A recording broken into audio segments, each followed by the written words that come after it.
The last few days, about 6 people queuing for 60 houses at a NAMA-funded development in Swords in County Dublin. But just what is going on in the residential property market in the capital and beyond? PrimeTime's Fran McNulty reports now on whether anything is being done to avoid a bubble and ensure history does not repeat itself. Swords, County Dublin, where numerous large developments were built during the boom, and the location of Miller's Glen, a new development of 60 homes. Despite a very short queue of potential buyers, the launch has been the subject of intense media coverage.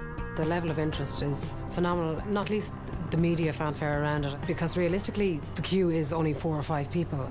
But that said, it's a clear indicator that there aren't a huge amount of houses to choose from out there. But we do know that the 60 slots haven't been filled out there for the 60 homes. The government's Construction 2020 plan aims to address the housing shortage. Published before the local and European elections, it commits to a range of actions, including setting up a task force to address what it calls supply-related issues. But is the plan working? The only metric that matters is, do we have any stability around housing, and do we not have shortages of a vital commodity? The answer to that is no, and therefore, as a metric, the answer to whether it's working is also a no.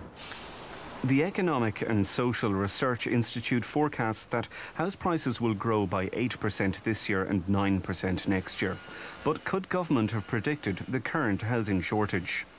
Specifically, the Department of Finance knew. That I can say because I was at a meeting where they were told to their face that we would have a housing shortage in about 3 years' time, and that was in 2011.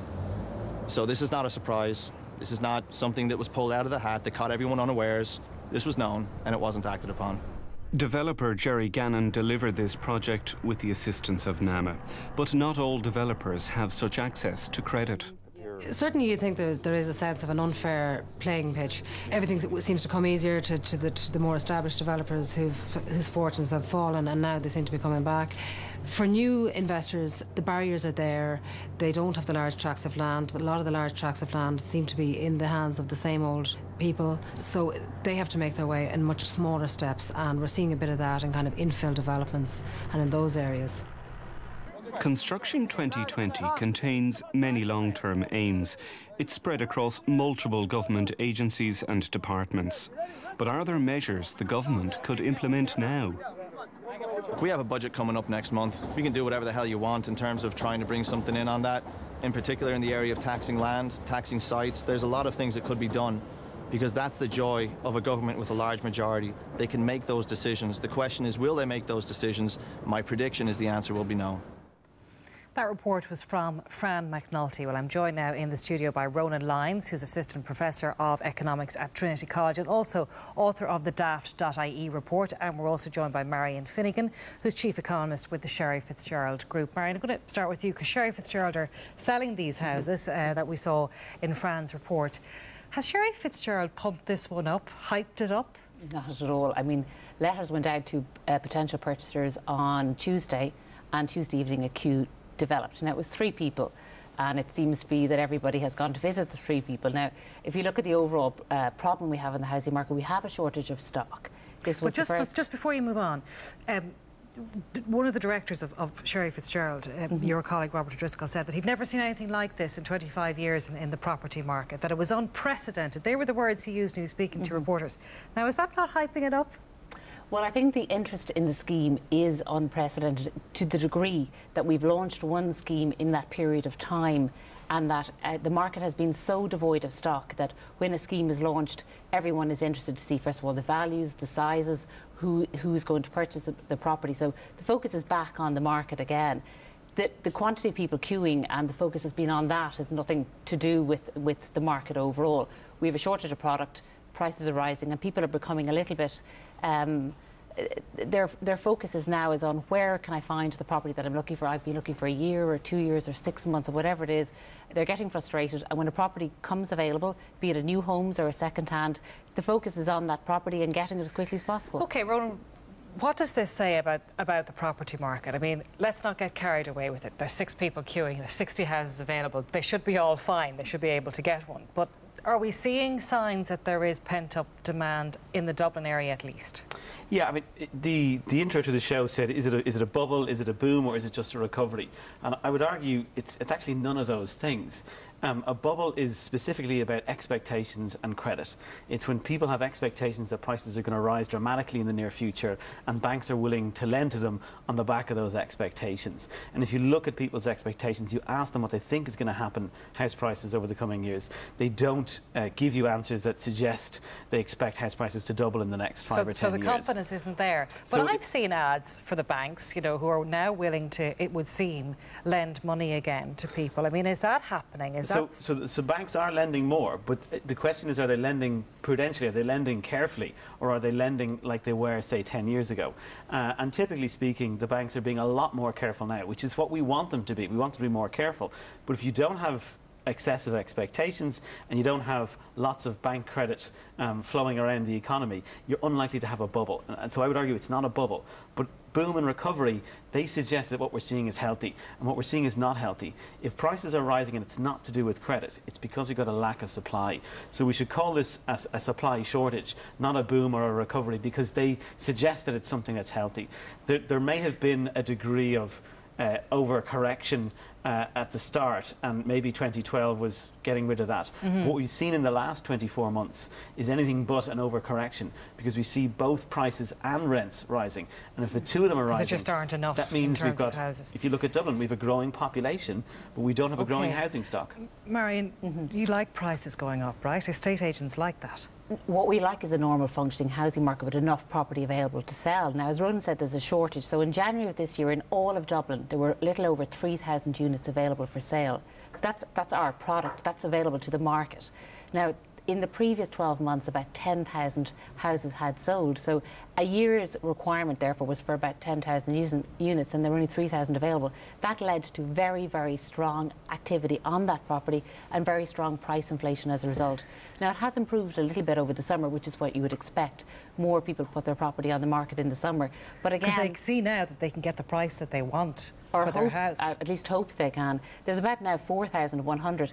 If this was a normal market, we should have at least 10,000 and ideally 20,000 units available that people could look at, view at their ease and buy with a normal level of inflation, 1 or 2% a year. So this is really a shortage of product that's driving the market. So 1 or 2% a year, you think, in terms of price increases, not the 20% that we've seen in some cases? Absolutely. But would you like to see property prices getting back to where they were at boom time? Do you think that's... Not in the manner they're doing now, absolutely not. Prices rising by 20% in 12 months, rents up by 10 or 12% in that period is eroding the competitiveness that we've gained over the last number of years, and it's negatively impacting everything that we have, that the country has benefited from the recession. There's been a lot of problems caused by the recession, but one thing that we did gain was an improvement in our competitiveness. So prices rising by 20% every year is very disruptive, it's very volatile, it's not good for the market. OK, so what do we do about it? We have a problem here with supply. And we haven't talked about what's happening outside of Dublin, but let's just stick with Dublin for a moment. The supply problem, how do we fix that and fix it quickly?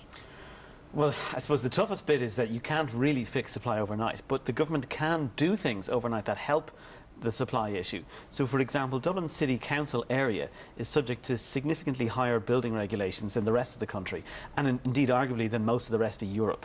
So, for example, if you want to talk about things like car parking spaces or orientation or the number of lifts per a building or per the size of a building. Are they not good things to have, though, and to demand of It's a bit like, as someone said to me, it's a bit like saying we now say that nobody can buy a car less than a Merc. It sounds like a good thing, but of course actually we have different people with different incomes, different needs, and the idea that you can't build a north-facing apartment in Dublin is silly, because at the end of the day, if someone wants to live in a north-facing apartment in central Dublin, that will be factored into the price, and there is a discount for north-facing apartments, but it shouldn't be 100%. It shouldn't be impossible to buy or build a north-facing apartment in Dublin. So they could change overnight and bring Dublin City Council into line with the rest of the country. I think it might terrify people, though, if they hear, let's relax the rules around building, Marion. Yeah, and certainly when you say it in coldly like that, it could do, but what we've actually done is created a monster so that a lot of if you compare the most recent regulations that have been brought into the new housing market